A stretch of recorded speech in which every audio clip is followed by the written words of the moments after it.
He defended party leadership, but acknowledged AOC's influence is messaging. The outcome could reshape the political narrative heading into the 2026 midterms. Let's bring in Dave Dulio, director of the Center for Civic Engagement and Political Science, professor at Oakland University. Good morning. Good morning, Kevin. Well, everybody's talking about it. What'd you think of the Tiger game? The bats finally come alive. The bats finally come alive. It was on to Seattle. It was fun, wasn't it? It sure was. Boy. I mean, they put us through it with the winningest team in baseball at the break, and then one of the losingest teams down the wire, and then go right to the third game, and finally the bats came alive, and the corks popped, and it was a lot of fun. And that's the kind of fun they're having in Washington, D.C. right now, right? That's one way to put it. I don't know. The Republicans seem to think they're going to win this thing. They're talking about a few Democrats already slipping over and saying we got to open up the government. What are your thoughts on what's going on here? Why do you think people don't really seem to care? You would think the government shuts down and that's all anyone would be talking about. I am not hearing anyone talk about it. Yeah, I think, Kevin, on that latter point, it's because the vast majority of Americans don't feel the effects yet.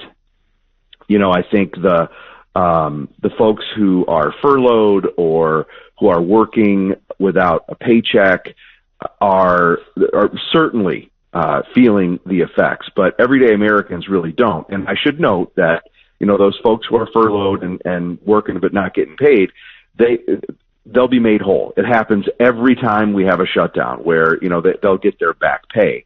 But I think that that's really where it is. Plus, we've had, now we haven't had one in about 7 years, 6-7 years, but, and they don't happen regularly, but they happen enough to where I think people go, oh, this again. Didn't we already just do this?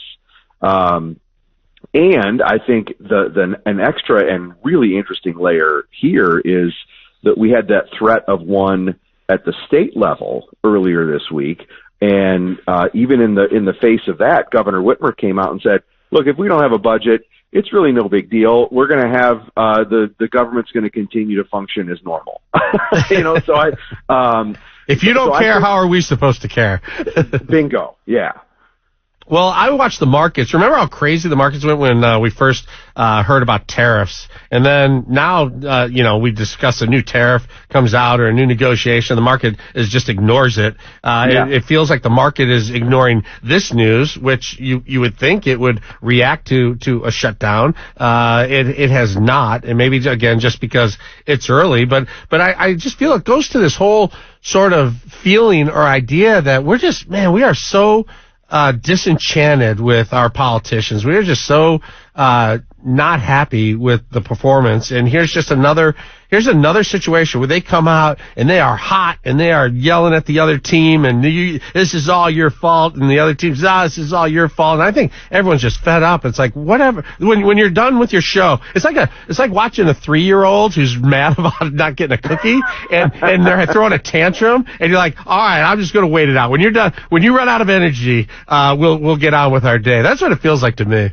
It sure does. And, the American people, that they're often maligned for being uninformed about politics and not paying attention to politics. And there's something to that, but the American public is far from stupid. And I think that sometimes our politicians demonstrate that they think that they are. And the American public is at this point saying, come on. They throw their hands up, and it's just another instance where our leaders can't get their act together, and I think they're just fed up with it. And we've seen this, here we go again kind of thing.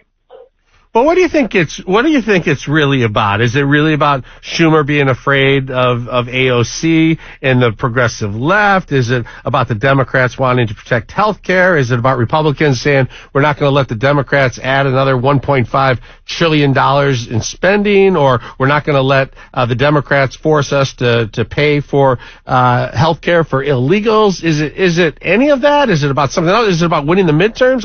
What do you think it's about? All of the above.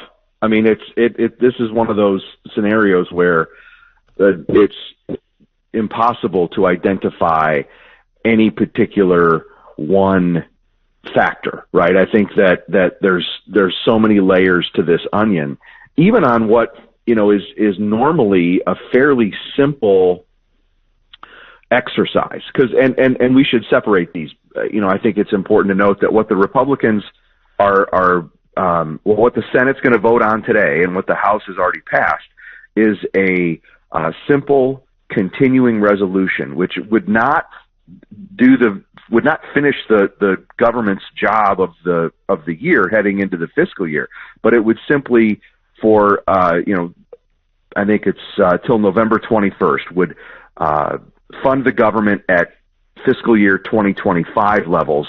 Then that time period where the government's open would give them time to finish the negotiations on the upcoming fiscal year's budgets, and that's where we're at. We're not even talking about the questions over, all right, what should fiscal year 26 look like? We're just talking about how do we reopen the government probably on a short-term basis here. So do the Democrats just believe that the Republicans will refuse to negotiate once they pass this continuing resolution? Because you hear the Republicans say, J.D. Vance in particular, says, look, just get the government open and I'll come over and talk to Schumer today about this stuff. Do they just not believe that will happen? I think probably. And rightfully so? And rightfully so, right? Why would they?